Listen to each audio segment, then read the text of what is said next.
बेटा, इज्जत गैमों की बुलंदी में नहीं, किरदार की बुलंदी में होती है। अब्बा जान, मैं इस नसीहत को हमेशा याद रखूंगा। रेत के वसिया सहरा में सूरज आग बरसा रहा था, मगर अरब कबीले की जिंदगियां सब्र से चल रही थीं। दौर खीमों की कितारें थीं, जहां गैरत रवायत। ये खैमे हमारी गैरत की पहचान है। यहाँ मेहमान को कभी तन्हा नहीं छोड़ा जाता। हमारी रिवायत हमें सब्र सिखाती है। इसी कबीले में एक नौजवान था, नाम सालिम बन ज़ैद, सादा मगर बावकार।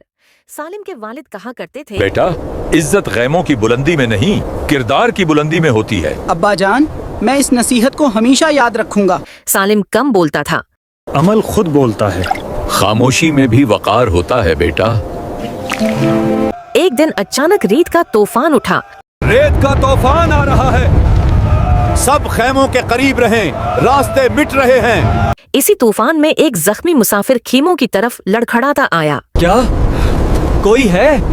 मैं रास्ता भटक गया हूँ। वो जख्मी है, उसे खैमे तक लाओ। कबीले के लोग रग गए, दिलों में खौफ था कि ये दुश्मन न हो। कहीं ये हमारा दुश्मन ना हो। ऐसे वक्त में भरोसा करना खतरा है। खौफ से पहले इंसान को देखो। मगर सालिम आगे बढ़ा और कहा, अरब की रिवायत है, मेहमान को पनाह दी जाती है। यही हमारी पहचान है। उसने मुसाफिर को पानी दिया, जख्म साफ किए और खीमे में बैठाया। रात खामोश थी, मगर सालिम का दिल सुकून में था। ये तो दुश्मन कबीले का आदमी है, तुमने दुश्मन को क्यों बचाया?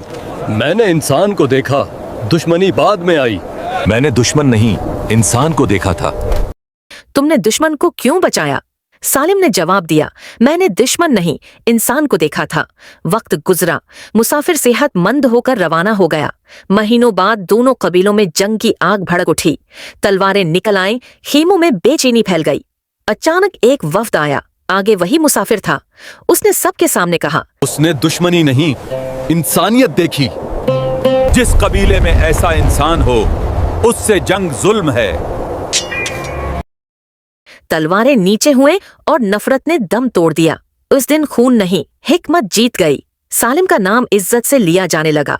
वो सरदार नहीं बना, मगर दिलों का हकमरान बन गया। अरब के सहरा में ये बात फैल गई। इंसान अपनी तलवार से नहीं, अपने अखलाक से पहचाना जाता है। सालिम, आज तुम्हारा नाम इज्जत से लिया जाता है। वो सरदार नहीं, मगर दिलों का हुक्मरान ही। सालिम ने साबित किया, रहम कमजोरी नहीं, ताकत है। ये कहानी हमें सदियों बाद भी सबक देती है कि असल अजमत इंसान होने में है।